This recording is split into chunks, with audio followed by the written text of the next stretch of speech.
Welcome to another episode of Neverendingpanel.com. Tonight we have a special guest, Kirsten Imani Kasai, author of Ice Song, poet, journalist, and among Barnes & Noble's top-ranked science fiction, or voted by Barnes & Noble. We also have Charles Jackson III and Eitan Collin, and as usual we have our regulars, Soundman Tim and Cameraman Frank. So we have three topics tonight. I'll go over them briefly and then we'll dive right into them. The first topic is getting children to read our manga and graphic novels, the magic formula to get children and young adults to read. The second topic is going to be TV programming, remote control, or MTV, and not as in music. And the third topic is favorite robots. Let's pick one, and if we have a few seconds left, give a reason why. Suffice to say, let me just read the definition here of our first topic, getting children to read, and I'm going to do a little bit of something into it, and then we're just going to try to figure out where we're going to go from there. So, as it was written, Japan is inadvertently colonizing the minds of our youth through anime and manga. Yay. What is it about Japanese culture and their portrayal of characters that so appeals to the American mindset?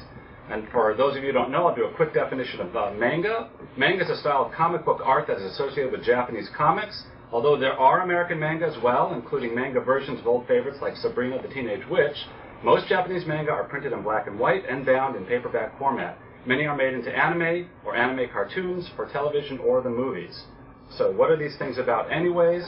Generally, manga is about preteen angst, having a crush on a guy, superheroes, wishing you were a rock star. I pulled that from a website. A classmate who's really a space alien, typical kind of stuff. Interestingly enough, all boys seem to look like girls. So, with that thrown out there, let's just open up this topic and ask. Is manga, or are manga and graphic novels the magic formula? Because you seem to see, and I seem to see a lot of kids reading them as opposed to what we were, as when we were kids, we were actually reading books with lots and lots of words and not a lot of pictures. No, we weren't. We weren't? Well, you were reading comic books. And so was most of my generation was reading comic books, too. This is a debate we've been having since the 1920s. When these things came in, and the truth of the matter is, whether you call it manga or action comics, it's easy. I read some of my first big novels, quote-unquote, with Classic Illustrateds. And it was fun to read Moby Dick in Classic Illustrated, because let's face it, who wants to read the monster thing that was written in the middle of the 19th century by some guy who was starving to death and freezing to death in New England? It was, but the book, I could see. The pictures were there, and later I read the book, I liked it, but it's simple, it's basic. Why is Barney the Dinosaur popular? Because he's a large color that sings. Okay, so then what is it about the Japanese manga, and particularly the anime, that seems to have a wider and now broader appeal than what you grew up reading? Because you weren't reading Japanese manga and anime, you were reading the American classics. And there seems to be something about that style, either visually or that storytelling, that has really captured the imagination of today's youth. Witness Comic-Con, where we paneled with Kirsten, and you saw the incredible explosion of anime then, not what you grew up reading. Lowest common denominator. It's simplistic. It's easy to understand. It hits the point hard. People like it. I mean, bam, love. Bam, war. Bam, angst. And 3 colors, or even black and white, and you're there.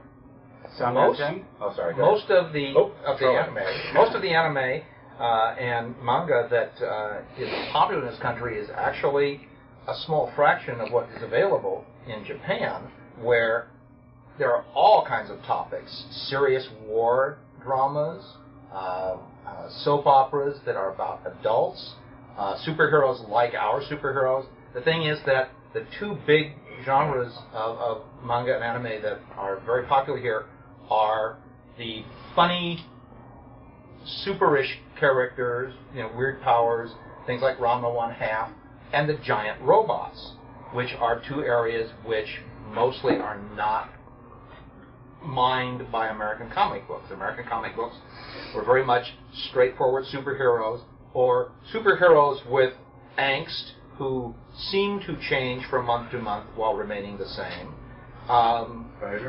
Spider-Man, the illusion of change, where everything seems to get worse every month, and yet he has not yet spiderwebbed his throat. Anime is very colorful. It is very exciting. They're able to use stylistic material instead of just straight animation. When you can do a pan across a still image and convey motion, if you do it right, it's very impressive. An American comic, American animated show, they'd take 40 drawings to do it and it would look awful. Okay.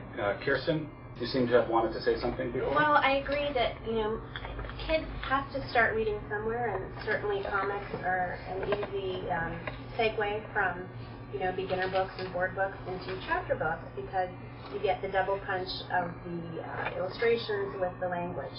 And actually, most comic books, I think, since they began, have been fairly sophisticated in terms of the storylines. They handle a lot of adult topics, which kids need to know about, but it's not overly, it's not something that they shouldn't be reading. It's kind of handled in a kid-appropriate way.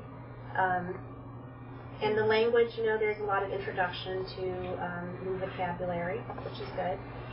For the manga, my daughter reads a lot of it, and it's just it's popular, it's trendy, it's teen literature because it addresses all of those issues that are so pertinent to teens.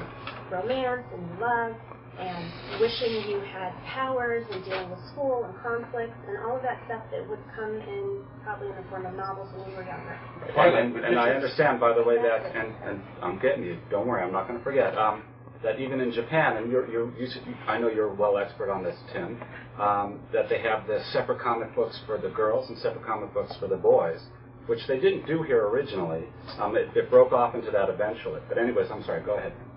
It's a matter of demographics, really, right? The stories in the Japanese comics are aimed at a, age group, 12 to 16 for, there actually is a 12 to 16-year-old age group. You look at the American superhero comics, the characters are, even Professor Xavier's extraordinary youngsters look like they were in their 20s and 30s, if not their 40s. Well, Wolverine is an extraordinary youngster. They were mutants. And in the anime and manga, the average age is almost always 14. And that is, and the reader always wants the protagonist to be of their age group. Also, they have stories which deal with things like being in high school, things in their everyday life, but they've made this tremendous alternate world where everything is happy and cheery and it's very safe, and then they go and they add new grit to it. Of course, the alternate world is Japan, where actually you can ride the subway and not get accosted. But starting with that, and then you're adding bad guys to it, seems much more palatable. So you're saying that they hit the desire of this age group better than necessarily the American artists who were following after with their American manga. Well, I think a lot of the I think a lot of the American artists have figured out how to do it now. It took them like 10 years to do it. But I think a lot of the American comics before that, the American superhero comics, weren't actually made for kids, really. And a lot of the fiction which was made for kids was very pedantic. It was sort of like, oh yes, well now we're going to talk about an issue. And it was sort of talking down to them or trying to put some moral at them and not actually dealing with them, stories which they would want to hear. The joys of the comic book code. Right. I mean, what's interesting is that, and you had mentioned Spider-Man. Spider-Man was a paradigm shift for superheroes at the time because here was a character with flaws, and he was just trying to have a girlfriend and have a regular life and deal with all this at the same time. He was not clearly a Superman. So it's interesting, even though you say it's trendy, it's been around obviously for quite some time, so this seems to be a trend that's lasting. If there are any other closing comments now for manga, the board is open for you. Well, there's also a lot of different categories. In Japan, they have very specific categories for the age groups, like you said, and then a lot that is for adults that have a lot of sex and violence. So kids do have to know which, what group they're getting into. They all have ratings on them. That's very interesting because it almost implies, and it wasn't here in the States, when you start reading comics as a kid in the States, you read it, you go to a certain level, and then you kind of know that you're moving on into something else, even though there are obviously now adult comic, as the Watchmen, adult graphic novels. But you're saying that in Japan, there's really a sort of built into the culture that you will be moving up into more sophisticated and older ideas and concepts as sort of part of this, which, again, wasn't part of the norm here. Well, I think the final thing is they just gave a rating system to comics like we do for movies. But I think that's all the time we have.